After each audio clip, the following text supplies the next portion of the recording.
Live at the conclusion of Ohio State's 52-6 win over Akron. Everyone expected Ohio State would win big this weekend, and that's exactly what they did.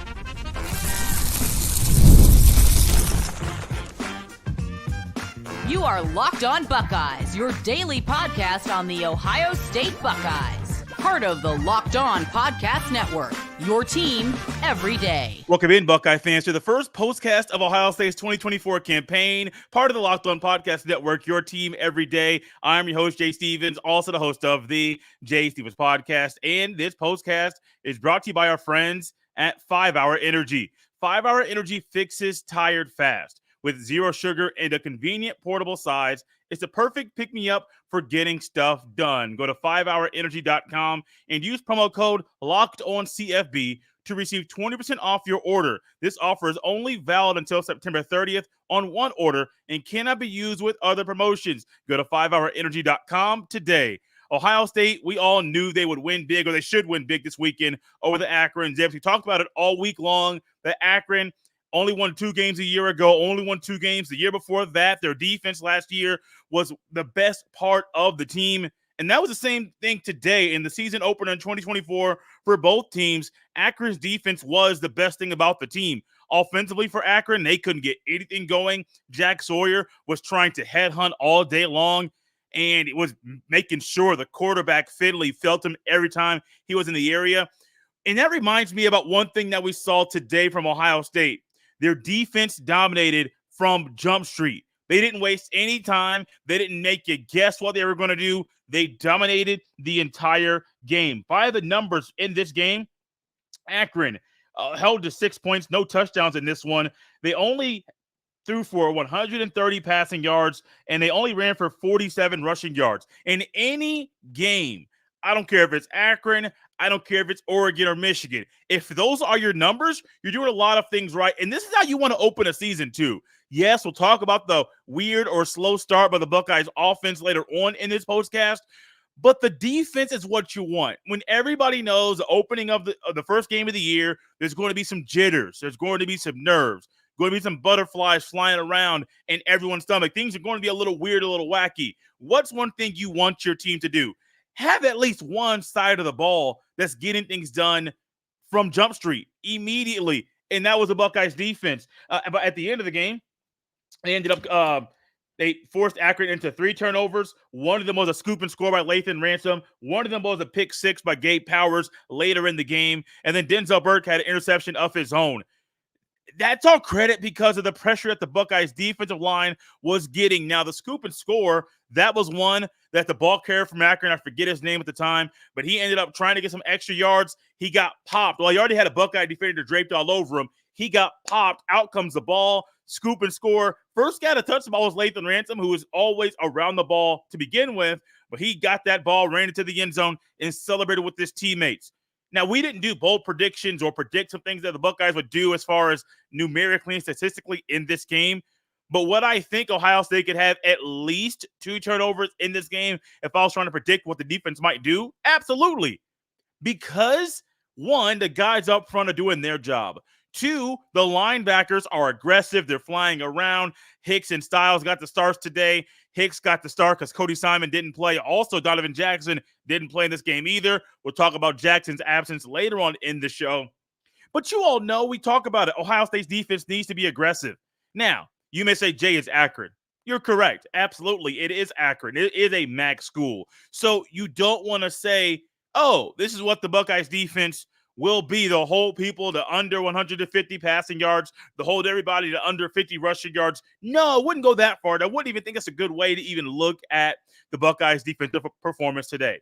But if you can open any season this year, last year, or next year, any of them, and you hold your first opponent to 6 points, 2 field goals, and no touchdowns, that's a great way to start the season.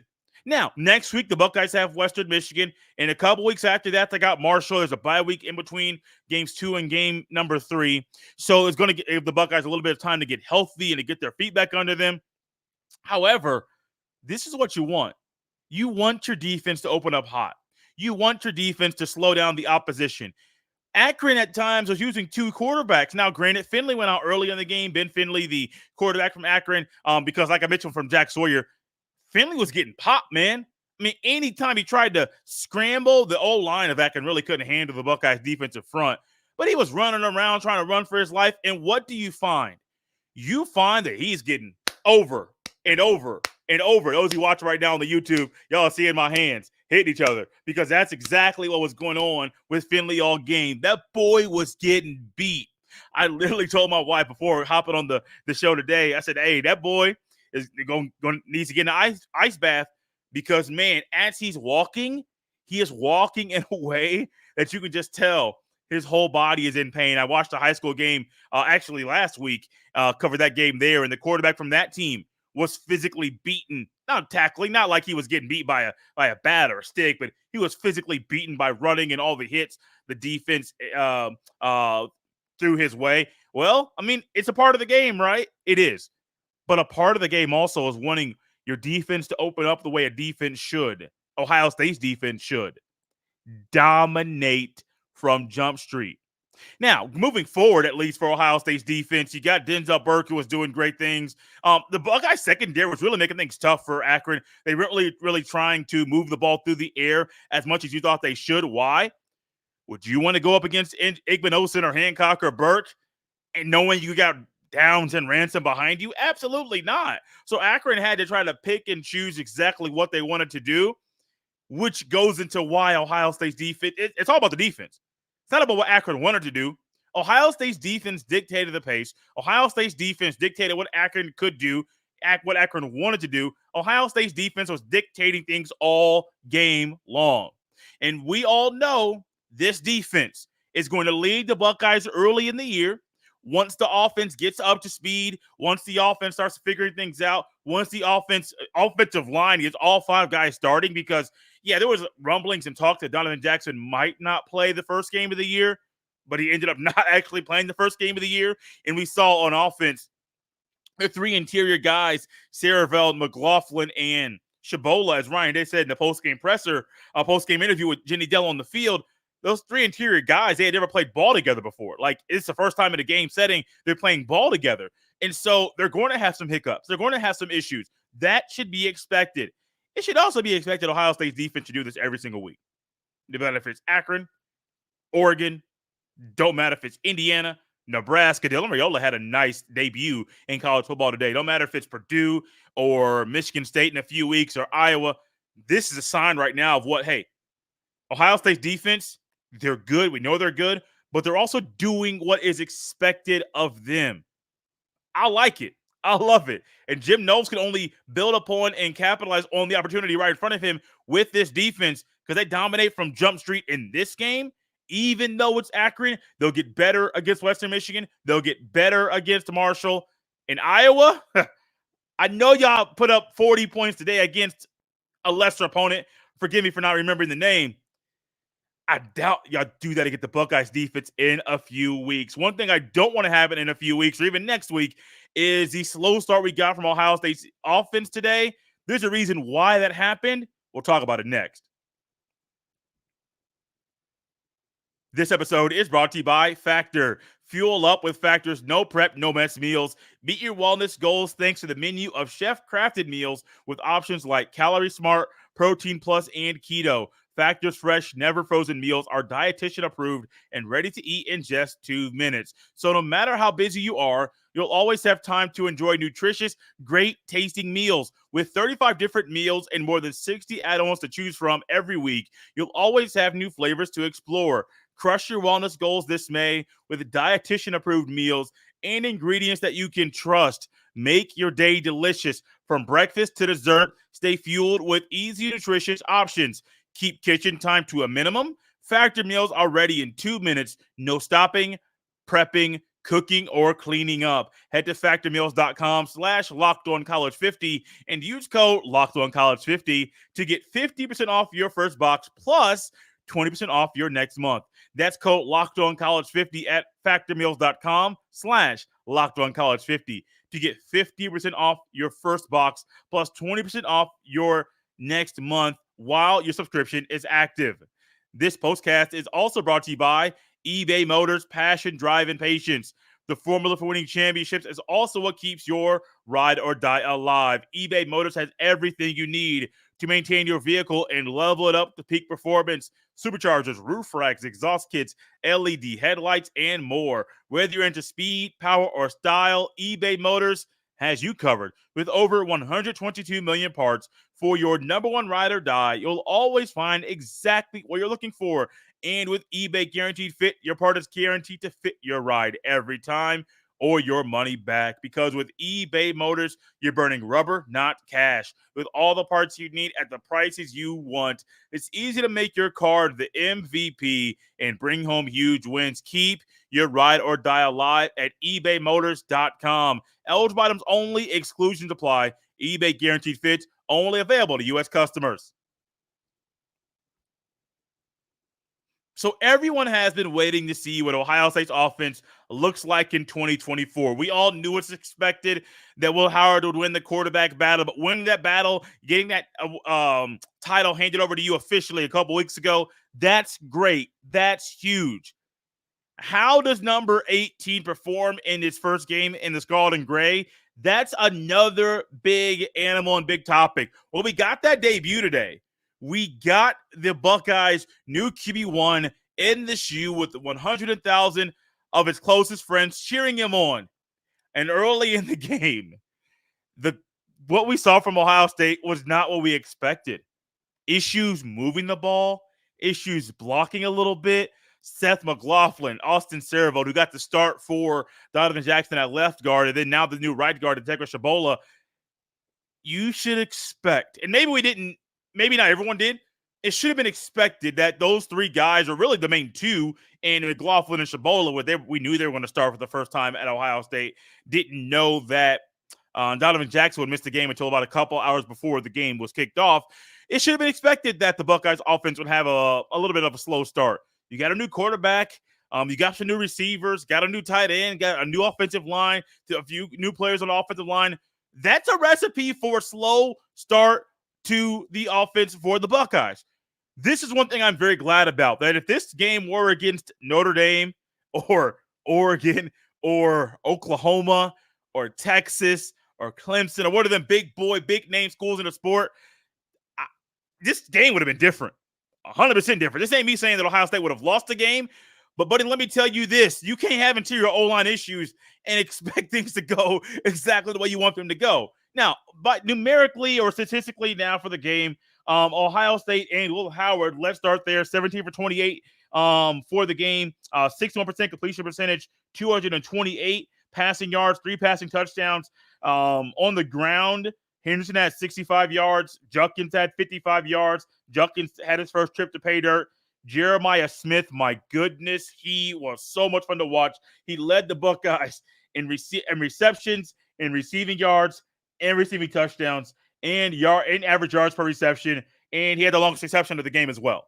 So, I know he's a freshman, but he ain't normal. We talked about him the entire time. But before we spend too much time on Jeremiah Smith, Will Howard was a guy. He was the most experienced guy in the quarterback room. He had done good things at Kansas State. He won a conference championship. We talked about this all offseason. And at times today, he made decisions and acted in a way that you would say, buddy, are you sure this is your 5th year playing college football? Are you 100% sure this is exactly what you've been doing for the numerous past few years at Kansas State? Because my goodness, I don't know if it was 2nd down or 3rd down, but he was scrambling and eluded a couple tacklers.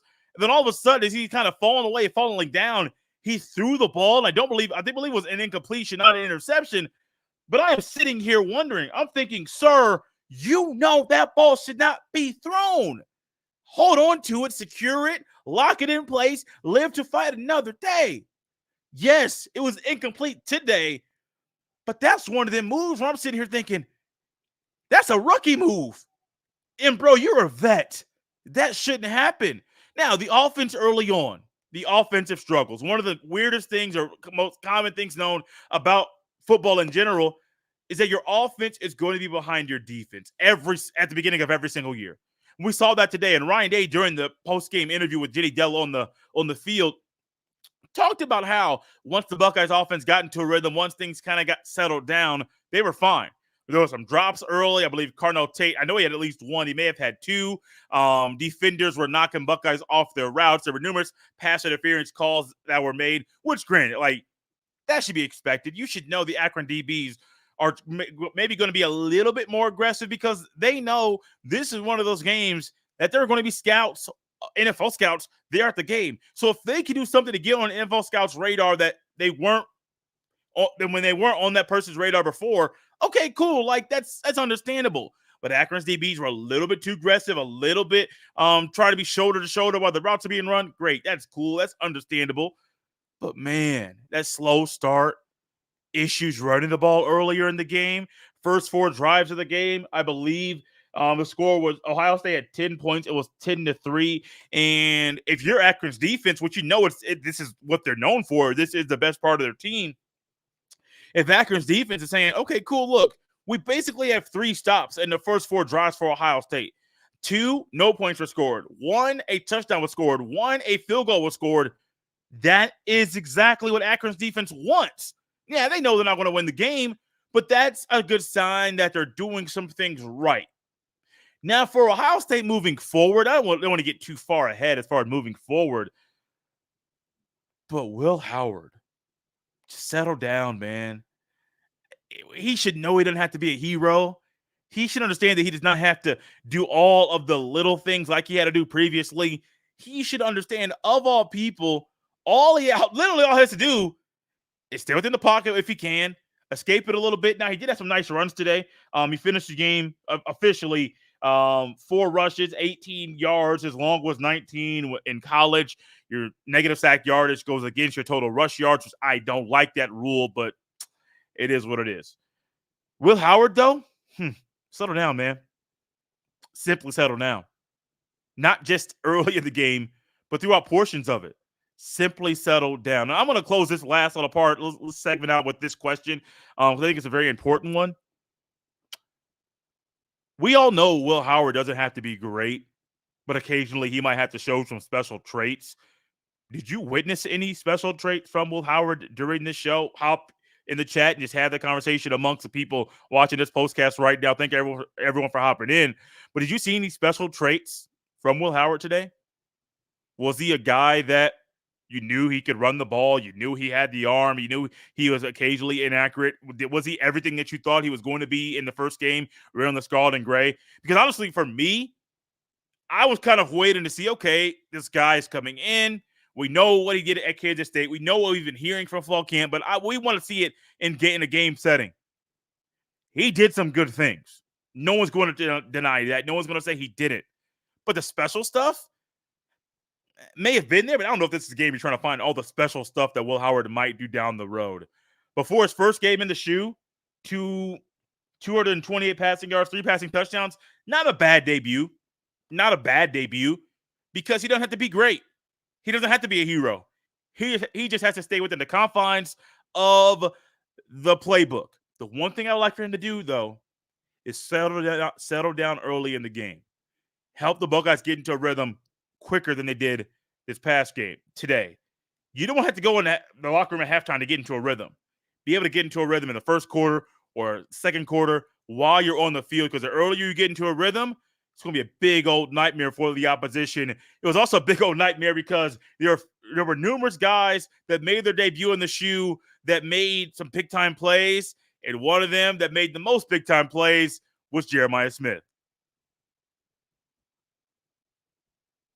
This postcast is brought to you by our friends at 5 Hour Energy. 5 Hour Energy fixes tired fast. Whether you have a long list to do for work or a list of DIY projects to tackle at home, take 5 Hour Energy so you can check everything off your list. If you are like me, you always have a large list of projects for the home. When you get your supplies for the project, do not forget the most essential supply, which is a 5 Hour Energy shot. 5 Hour Energy is a brand hardworking people like you have trusted for over 20 years to give them the alert, energized feeling they need to get through a busy, hectic day. You always know where to find 5 Hour Energy shots right at the cash register at nearly every convenience, drug, and grocery store nationwide. If you go to 5hourenergy.com, that is the number 5hourenergy.com, and get some 5-Hour Energy product today. You can use my promo code LOCKEDONCFB to receive 20% off your order. This offer is only valid until September 30th on one order and cannot be used with other promotions. The code is not good on subscription orders. Go to 5hourenergy.com today. This postcast is brought to you by Billiards Plus.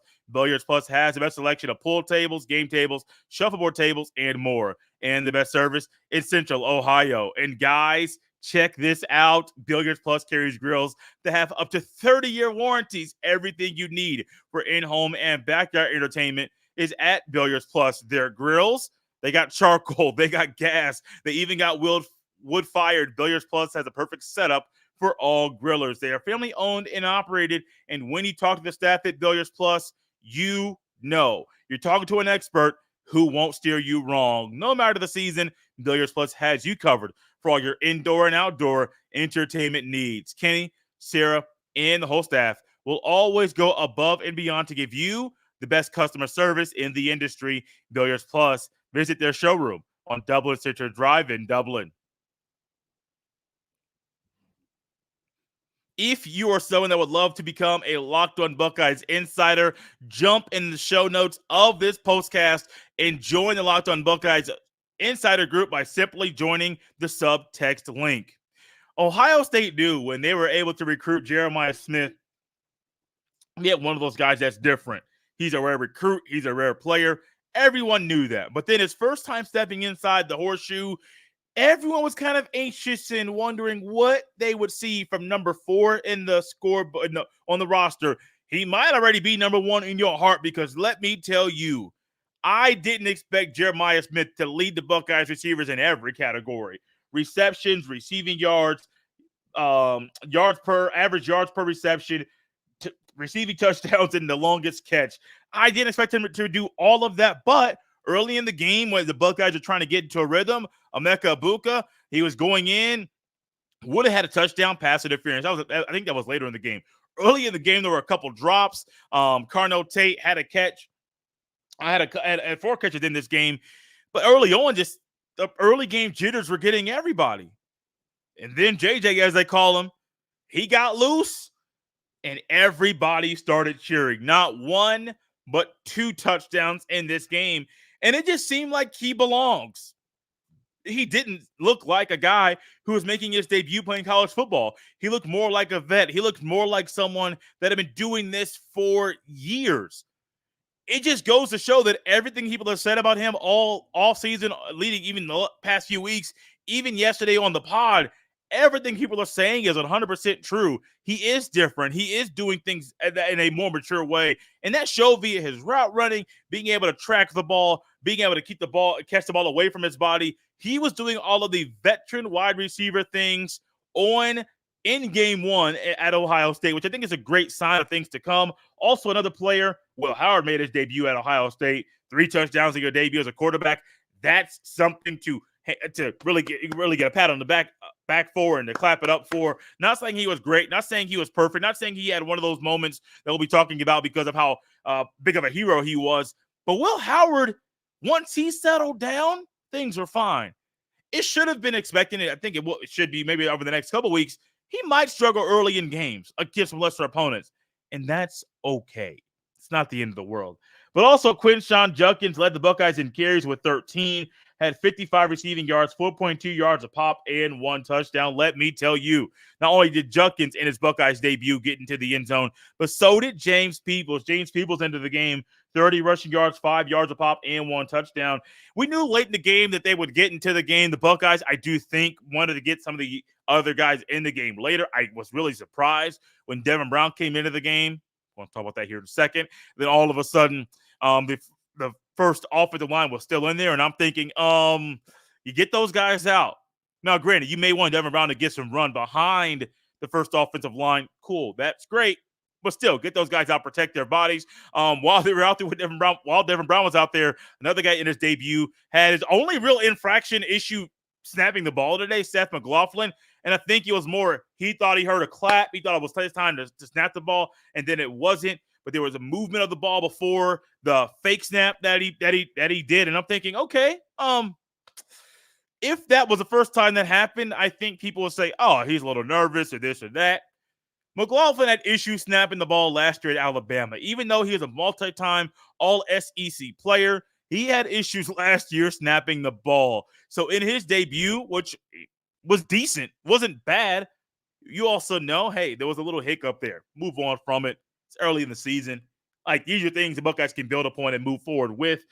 James Peebles, congratulations there. Sam Williams-Dixon had his first carry as a Buckeye, 1 carry for 4 yards in this game. Devin Brown. I wasn't planning on doing this. We got a little bit of time left, and I see some people in the comments there. Keep filling that thing up. Keep getting all the comments in there in the live chat. Devin Brown, 1 for 3, 6 yards, and there was a deep ball throw to Jaden Ballard. That was a missed throw. There was a ball that was thrown a little low and short, I believe, second or third. I think it was like third down, like 3rd and 6 maybe. Didn't throw the good ball to the receiver, and I'm thinking, this is the guy who's QB2 in Columbus? Now, granted, it's one game, first game this year. But when people really aren't already sold on you for being the backup quarterback, and some are saying Julian Sands should be the backup quarterback, and there's a value and importance to the game reps that you have, and the first time you get game reps, what do you find? It's not so much a bad read, but these are bad throws. Like, bad throws. Things you wouldn't expect. I will give credit to where credit is due. Akron's defense is better than you would think. At the same time, Devin Brown in year 3 should not be making these throws. Some of you might say yes, some of you might say no, but I'm telling you right now, Devin Brown in year 3 should not be making these throws. However, I'll throw this in here too, and I'm about to wrap up shop. If you're in Devin Brown's shoes and you know you have not played a lot of game time at all, you may get out there, get a little nervous. You know, it's the season opener. You see what the starter did, and you're still trying to move up the depth chart and make it more 1A, 1B, not 1, 2, and 3. If you're still trying to do that, this ain't what you want to do. The one disadvantage for Devin Brown is he doesn't get a lot of game reps. The one disadvantage to that, these are those he should make in his sleep. I can go back and forth. Hey, this thing, man. Yeah, Devin Brown don't get a lot of game reps. Cool. Nobody cares. These are those he should make every day of the week and twice on Sunday. And unfortunately, he didn't. But he's a backup. Like, we're not going to try to dive into and dissect the whole entire play of the backup quarterback there. But QB2 got a little time. It's what you want in mop-up duty. People have been calling for Ryan Day to let the quarterbacks throw when they're out there in mop-up duty. They got that today. People got that one thing they wanted checked off their list. That's great. Ohio State, though, dominated all game long. It was a lot of fun to watch them today. Lathan Ransom led the Buckeyes in tackles with 9. He also had 2 tackles for loss. The Buckeyes are flying around, having a whole lot of fun. Tyleik Williams had a sack. C.J. Hicks had a sack. Tuimoloau had 1.5 sacks. I mean, the things we wanted to see from the Buckeyes defense, got to see them. The things we wanted to see from the offense, had to wait a little bit to be able to see it, but we saw it. This postcast is fun, and those of you that are tapping into Locked On Buckeyes for the very first time, we do this at the conclusion of every Ohio State game. It doesn't matter if it's a primetime game like next week or a noon game like we'll get later on this season. We do a live postcast right here on the YouTube after every game. If you're catching this in the audio form after the fact, be sure to tap into YouTube live after the game for a live reaction to Ohio State's game. We think we're going to win next weekend against Marshall and win most of their games this year. We all believe that no matter if they win or if they lose, we're going to be reacting live right here on the YouTube after every Ohio State game. Thank you for tuning in to this Locked On Buckeyes postcast. Now go check out the Locked On College Football podcast. From NIL deals to never-ending conference realignment rumors, Spencer McLaughlin gets you ready for an exciting season on the gridiron. You can find the link to Locked On College Football in the description so you don't need to search. Part of the Locked On Podcast Network, your team every day. You can follow me on Twitter at jstevens07. Send every email to jstevens317@gmail.com. We're out of here at the conclusion of Ohio State's first one of the season. We'll see you next time.